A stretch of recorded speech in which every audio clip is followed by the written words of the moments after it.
Olá! Consumo no Divã está no ar, programa produzido pelos acadêmicos do curso de jornalismo do Centro Universitário Franciscano. No programa de hoje falamos então sobre consumo e Copa do Mundo. Nosso convidado dessa noite é Dr. Igor Moraes, eleito em 2013 o economista do ano. Obrigada pela presença, Igor, no nosso programa, então. Começamos com uma polêmica, Matheus? Pode ser, convém, é? A gente já começa, então, polemizando.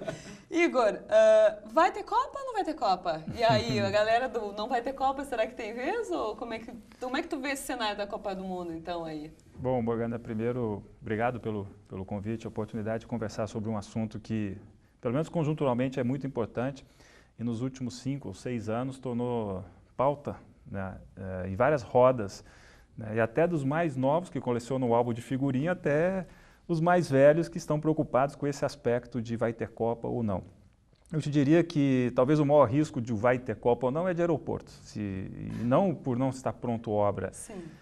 Especificamente em Porto Alegre, nós enfrentamos nessa época do ano problemas de aeroporto fechado. Eu conversava sobre isso, em determinados horários de jogos talvez fique muito apertado para algumas seleções. É só esse aspecto. Agora, por causa da distância, né? Exato, porque não vai ficar nenhuma seleção, a não ser o Equador, que não joga aqui, não vai ficar aqui, o resto não fica. Então eles vão precisar de ter uma logística muito bem definida, talvez um dia antes, enfim, para não sofrer o problema de fechamento do aeroporto. Agora, em relação às demais manifestações sobre, não vai ter Copa, eu acho que é muito indelicado, uma vez que tu preparou o jantar e convidou pessoas, tu dizer, agora não vai ter mais janta. As pessoas estão convidadas, tomaram banho, estão vindo, já reservaram na sua agenda. Então, eu acredito que tem que ter Copa, por mais que tu seja contra os eventos que são extra campo de futebol, corrupção e tudo mais, mas é importante tu receber bem a pessoa que tu convidou para o teu país e fazer o evento da porteira para dentro e até da porteira para fora, ser muito bem recebido, seja em restaurante ou nos pontos turísticos, que isso seja de exemplo para os demais participantes de outros países. Eu acho que o ter Copa, eu não tenho dúvida que vai ter, e até diria... Mas será que esses eventos de protesto podem atrapalhar? Como é que tu vê isso? Porque isso acho que vai ter protesto. Porque aconteceu na época da o Tatu Bola, em Porto Alegre, enfim, que teve isso. Até, eventualmente, outro tipo de protesto que pode vir ocorrer, que pode vir até prejudicar o bom andamento da Copa do Mundo. Não, concordo que seria extremamente deselegante, como foi na situação da Copa das Confederações. Tu sabe que existe vários tipos de protesto, né? Não, até silencioso existe. Existe até uma forma de protesto é a pessoa entrar com uma camiseta falando alguma coisa. Uma forma de protesto. Tem várias bandeiras. Então, protesto vai sempre existir. Quando tu tem os holofotes voltados para algum evento, inclusive um evento de dimensões como é Copa do Mundo, é natural alguém querer fazer um determinado tipo de protesto. Se ele vai ter repercussão ou não, é outros 500. O que eu acho, claro, vários tipos, movimentos de minoria, alguém que vai querer se manifestar por a questão que existe violência, hospital padrão FIFA, ou seja, é natural, como aconteceu também em outros países, na Alemanha aconteceu movimentações, na França aconteceu, na África do Sul. Casando, Igor, até assim, será que a gente divulga demais o lado negativo e talvez pouco o positivo? É um questionamento, pode ser, porque eu também acho que existiu na África do Sul semelhante a isso, também na Alemanha em menor proporção, mas será que a gente não divulga demais só o lado negativo? Está faltando divulgar um pouco o positivo, talvez? É que o positivo de toda... Aí a gente pode entrar para a discussão de entendimento, né? Eu acho que no âmbito da população o positivo está no campo. De resto, parece que a herança não é tão positiva do ponto de vista econômico. Sim. Então... não diria o já ganhou, mas o positivo nosso parece que está muito bem dado, né? Que é a seleção, o campo de futebol joga bem, ok. E aí o que tu tem que contextualizar é que o protesto da população, eu conversava isso esses dias, né? Por que as pessoas estão tão no fio da navalha em relação a esse tipo de coisa?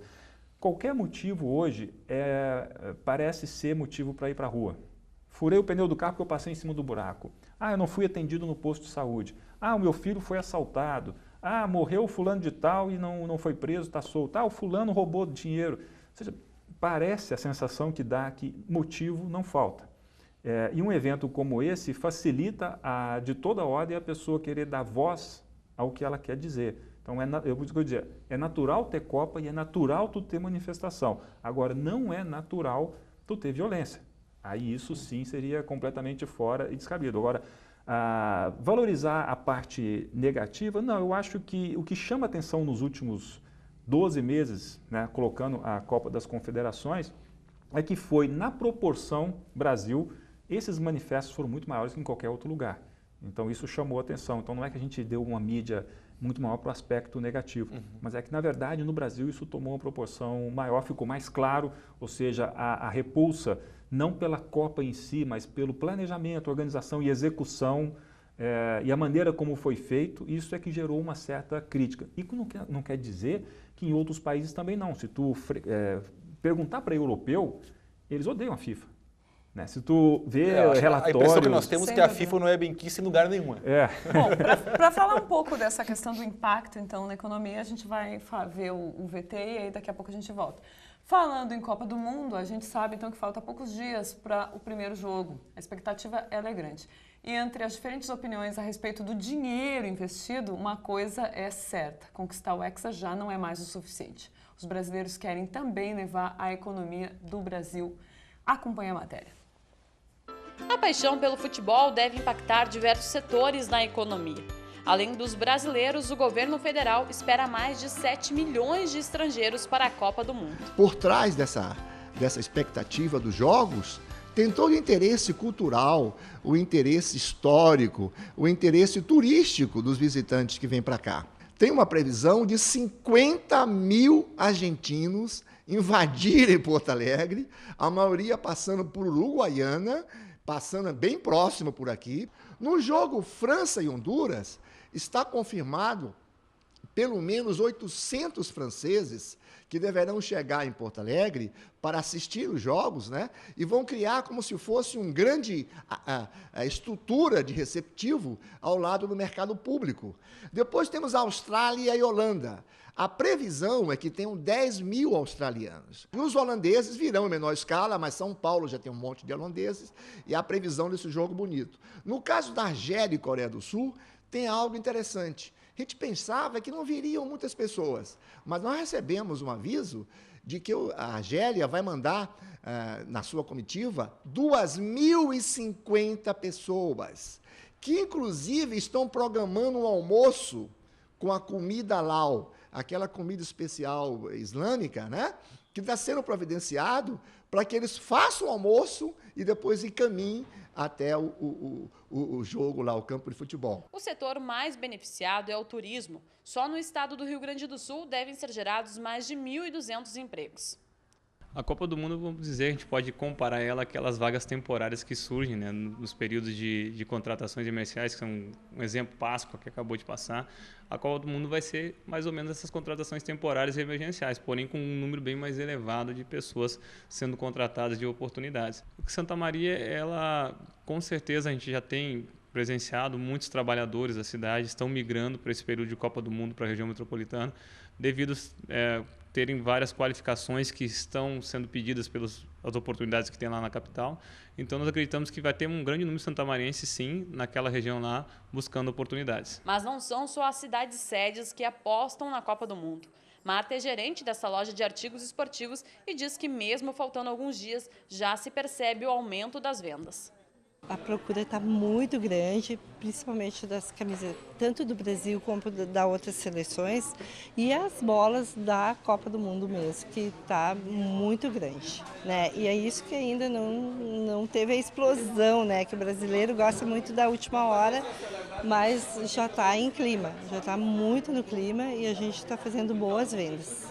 Nós esperamos para maio, que é o mês que antecede, é o nosso mês que é considerado um segundo dezembro, no segmento de televisores, principalmente, de 30% a 35%, esse crescimento será obtido com certeza. Aí a Camila, então, Joras, aí toda a produção fez essa matéria. Igor, voltando então para essa questão do impacto econômico, como é que tu vê o impacto econômico da Copa? Vamos dividir em 3 partes aqui. Começando então pela primeira. Pela primeira, que é o pré-Copa. Pré-Copa é a preparação. E aí envolve muito mais gastos em infraestrutura, compra de equipamento. Os dados do Ministério dos Esportes dão conta de 25 bilhões. talvez aí que venha a crítica das manifestações, é dinheiro público. E aí todo mundo dizendo, vou botar 25 bilhões nesse tipo de organização, eu poderia construir hospitais, escolas, enfim. Essa discussão ela vai ser eterna e não vai acabar por aqui. Mas o fato é, nem com a Copa, o fato é que 25 bilhões era o orçamento destinado a isso e boa parte já está concluída, ou seja, impacto econômico, se tinha que ter de infraestrutura, já foi relacionado à Copa. Esse seria o pré-Copa. Vamos ver o durante a Copa. O durante a Copa, dá para nós fazermos uma comparação do que era a Copa das Confederações, numa proporção bem menor, 16 jogos, com a Copa do Mundo, com 64 jogos, reproduzindo o número de turistas de maneira linear. A gente sabe que não é. A expectativa é uma receita de turismo em torno de 1 bilhão e meio de dólares. Tá? Para o evento, tem que deixar claro, o evento de Copa do Mundo, apesar de ser 30 dias, ele não é 30 dias todos os 30 dias. Ele vai afunilando. Logo na segunda semana, quem desclassificou já vai embora. Né? Lá para o último dia da Copa, vão estar as 4 seleções apenas. O que é diferente da Olimpíada. A Olimpíada ela é durante os 30 dias todo mundo. O impacto da Olimpíada ele é muito mais concentrado. E depois é mais... tem a Paralimpíada que mantém também o fluxo de pessoas, chega a ter 60 dias de movimentação. Exato, então tu tem que pensar assim, existe uma quantidade de seleções que ela vai reduzindo ao longo dos dias, então obviamente reduz o número de turistas. Então a gente tem que equacionar isso, que não é linear do início ao fim. Tá? Vai sobrar 4 seleções que vão jogar em duas sedes, né? São Paulo e Rio. Bom, aí nesse ponto, 1 bilhão e meio de dólares de receita. Bom, o Brasil recebe já 7 bi de turistas em dólar por ano. Mais 1 bilhão e meio não vai fazer muita diferença. Então, não vai ser nesse aspecto que nós vamos nos tornar uma economia receptiva de turistas. Apenas um número, para tu ter ideia, um tanto que o Brasil é muito pouco visitado. É uma população de 200 milhões de habitantes e recebemos 6 milhões de turistas por ano. A França tem 50 milhões de habitantes e recebe 80 milhões de turistas por ano. Sim, mas daí casa um pouco, que nós temos na matéria ali, até que o professor Abdon falou, talvez a Copa, nesse aspecto, sirva de oportunidade para esse pessoal vir conhecer o Brasil. Claro, aí nós vamos ver. O durante a Copa, quem que se beneficia? Como a matéria muito bem colocou, existem setores que se beneficiaram no pré-Copa, infraestrutura, indústria de cimento, a indústria de materiais de construção no geral, são os setores que se beneficiam no pré-Copa. No durante a Copa, setor de turismo, hotéis, restaurantes e pequenos estabelecimentos. O cara não vai vir para o Brasil comprar uma TV. O cara não vem ao Brasil comprar um carro. Tá? Então, assim, há setores específicos, pequenas, as lembrancinhas. É claro, o cara vai querer comprar uma lembrança para se recordar de Porto Alegre, talvez uma coia, uma bomba. Olha o mercado público. Mercado público, óbvio. Mas tu não pode dizer que essa formiguinha vai movimentar a economia do Rio Grande do Sul como um todo, ou que a Copa do Mundo como um todo vai movimentar a economia brasileira. Né? Então, mesmo porque nas regiões metropolitanas, região metropolitana, onde são as cidades sede, nós temos 60 milhões de pessoas. Existem outros 140 milhões fora da região metropolitana. Então, tu não pode dizer que, e não é nem região metropolitana, são as capitais, que esse pequeno impacto possa fazer diferença em toda a economia nacional. O que não quer dizer que não seja importante para determinado setor. E o terceiro elemento é o pós-Copa, que é o que tu falou. Como é que fica isso para o Brasil receber mais turistas? Depende da nossa capacidade de continuar vendendo o Brasil. De atendimento. Exatamente. E aí, nós temos um escritório pós-Copa? Não existe um escritório que vai discutir o que nós fizemos. Foi bom? Foi produtivo? Vai ser bom para o Brasil? E o que nós precisamos fazer para dar continuidade nesse marketing? Não tem esse escritório. Porque senão fica um aspecto isolado. Vai ficar uma coisa do tipo, aconteceu e pronto. Fica assim, até eu estava falando com o professor Abdo, ele esteve em Paris e os folders do Brasil em Paris excluíam a região sul. Como se não tivesse a região sul do Brasil. Mas é porque para o francês. Não, claro, mas eu digo assim, então o nosso país era só o Nordeste, região Sudeste, e depois não tinha mais. O Nordeste pela proximidade, a facilidade, lógico. Enfim, né? Enfim, mas eu acho que o impacto pós-Copa, que é o terceiro item, ele só se materializa se nós formos competentes e continuar a vender o Brasil tal qual estamos vendendo no durante Copa. Se não... Então, para falar dessa competência, a gente volta daqui a pouquinho, depois dos intervalos.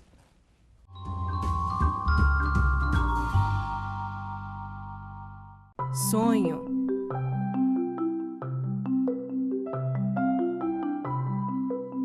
Esperança. Realização.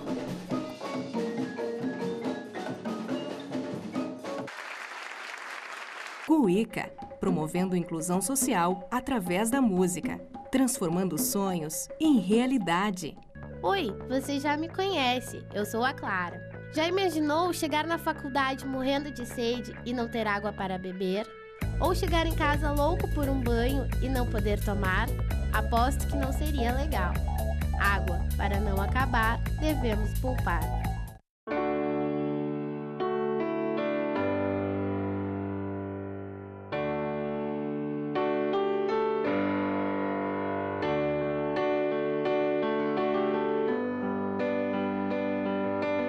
E no fim de tudo, pipa e vento, num belo momento, vão chegar ao céu. Assim como a pipa precisa do vento para voar, a Estação dos Ventos precisa de você. Colabore! Eu vivo a noite do meu jeito. Se tem diversão, tô dentro. Eu gosto é do movimento, da vida, mas alcoolizada, eu não dirijo.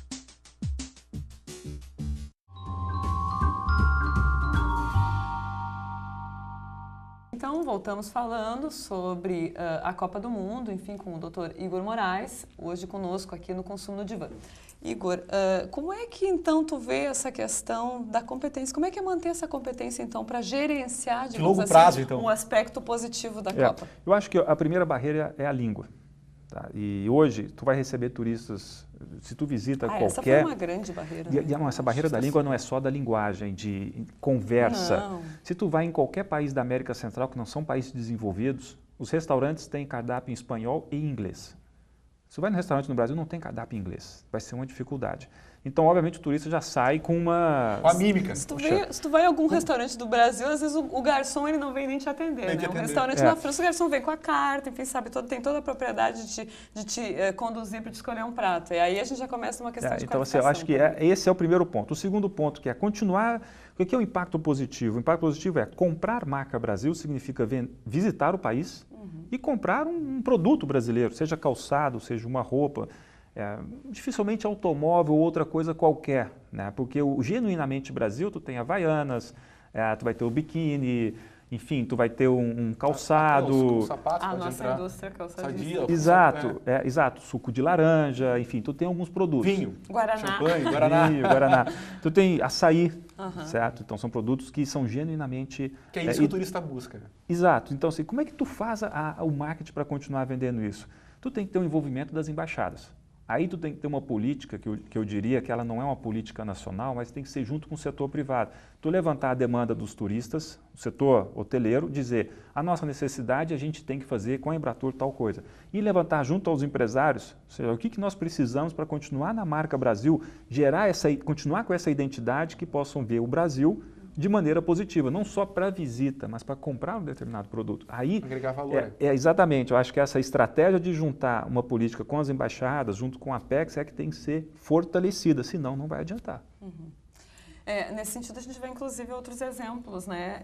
Eu trabalho com o mercado do luxo, enfim, e a gente vê hoje, por exemplo, a iniciativa de abertura do setor para moda e, por exemplo, a reunião de comitês, enfim, o Comitê Colbert está em São Paulo, está mexendo um pouco com a indústria da moda. Eu acho que esse é um bom exemplo, assim, para envolver essa coisa que tu falou, que eu acho que é bem interessante de envolver os empresários, envolver a iniciativa privada, que a gente não tem muito essa noção, e eu acho que o Brasil é um país em que as pessoas têm essa ideia, né, Matheus, de que o Estado custeia tudo. A gente vive um Estado muito paternalista. Isso é um problema para a economia? Me comentem. Vamos mudar um pouco. Ou o Estado financiar esse excesso. Porque daí, ou é o Estado ou é a mídia, né? Eu digo assim, é a minha grande divergência, talvez seja, em termos econômicos, assim. Na economia tudo é pós ou neo. Então, esse Estado paternalista, talvez ele seja neo ou pós, keynesiano ainda, ou está abraçando o Estado, fornecimento de Copa do Mundo e também de Olimpíada. O que tu vê em relação a isso aí? Tu toca num ponto que normalmente de maneira estrutural, é o que mais gera discussão. Eu, quando vou discutir com alguma pessoa que vai para a parte de teses ou ideologia, se eu identifico que ela é pró-presença do Estado em tudo, eu já nem entro na discussão. Não adianta, porque a minha filosofia é... A filosofia é outra, tu tem que deixar o cara quebrar a cara. Eu vi esses dias, para tu ter uma noção, dizendo lá uma matéria, por que a indústria de videogame no Brasil não deslancha? Aí fizeram a pesquisa e um dos apontamentos é, precisa ter uma política governamental de compra. Como assim? Se não funciona, não está deslanchando, é porque o governo não está comprando, tu quer? Então vamos fazer o seguinte, eu vou bolar qualquer coisa que não seja assimilada pelo mercado, mas o governo compra. Então, colocar o videogame no Bolsa Família, pronto, resolve o problema. Exato, resolve o problema. Não pode, não podemos jogar sempre no colo do Estado. Eu acho que o brasileiro, e não é só o brasileiro, na América Latina como um todo, um problema cultural é a dependência excessiva com a figura Estado. Uma continha básica, e essa continha eu fiz, são 57 milhões de pessoas hoje que ganham salário do Estado no Brasil. Nossa. Coloca INSS, Bolsa Família, Bolsa Estudo, coloca funcionário de empresa estatal, funcionário de governos federais, estaduais e municipais, a conta chega a 57 milhões de pessoas.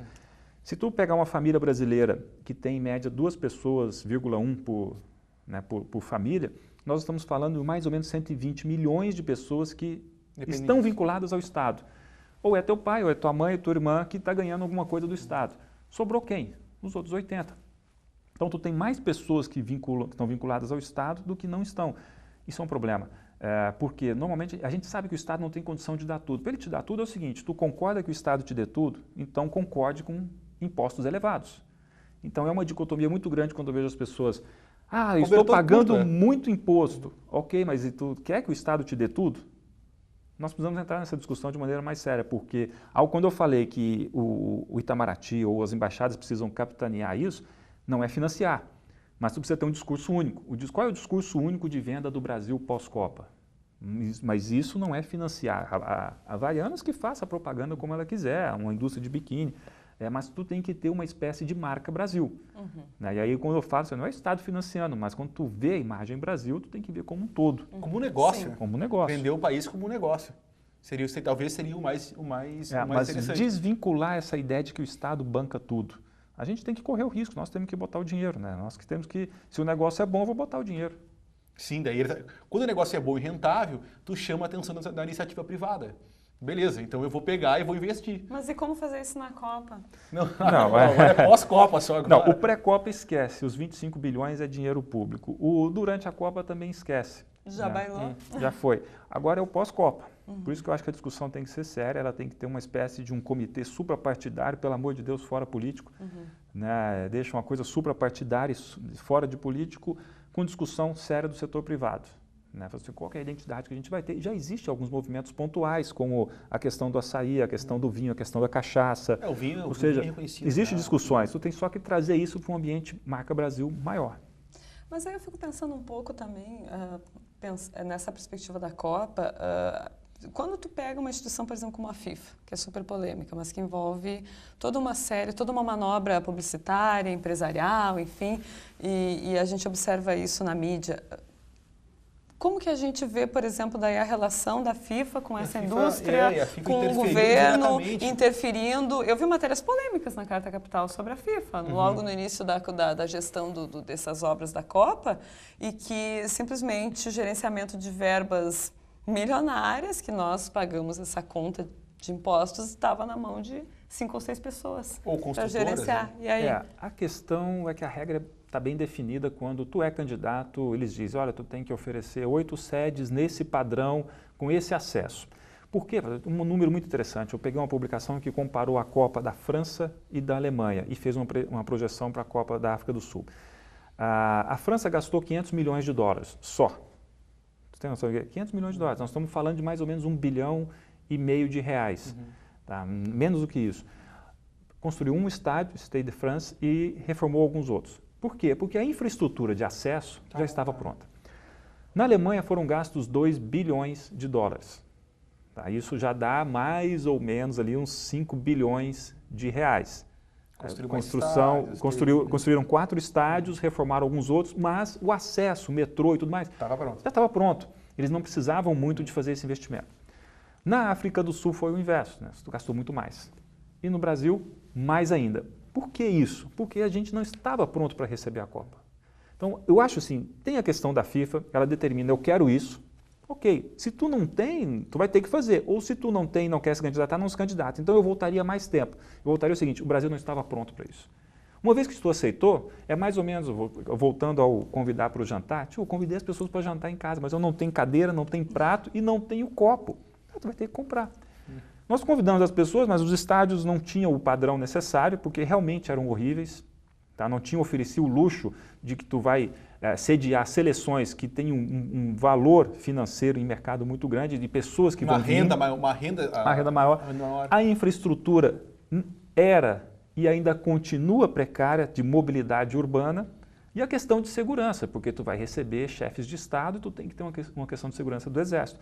Então, quando tu te candidatou, isso estava no preço. Falei assim, ó, o seguinte, o pacote é esse. Com todos os problemas que a FIFA pode ter, que eu acredito que exista de recursos e contratos, mas o pacote era esse. O problema é que o Brasil não deveria ter se candidatado, porque a gente não tinha nada disso.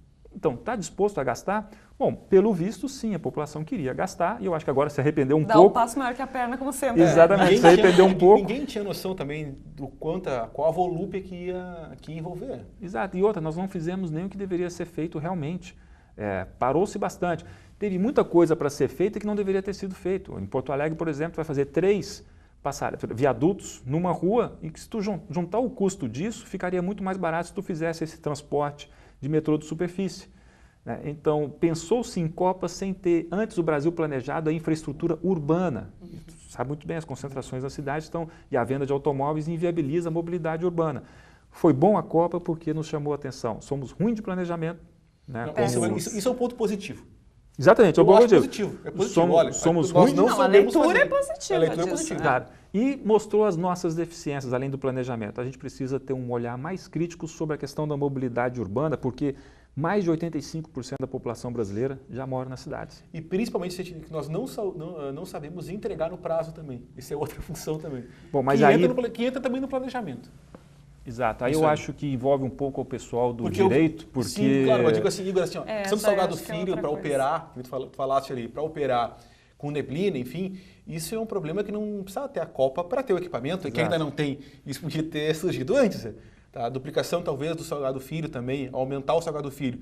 Isso com o aumento da renda das pessoas também, o pessoal pegou avião, viajou mais, isso também dependia da Copa também. Eu não consigo aceitar a justificativa de que muitos investimentos ocorreram pelo motivo Copa. Sem esse motivo não teriam. Então significa dizer o seguinte... Assim, então significa dizer assim, nós somos incompetentes. A gente não consegue pensar nesses investimentos sem o álibi de um evento.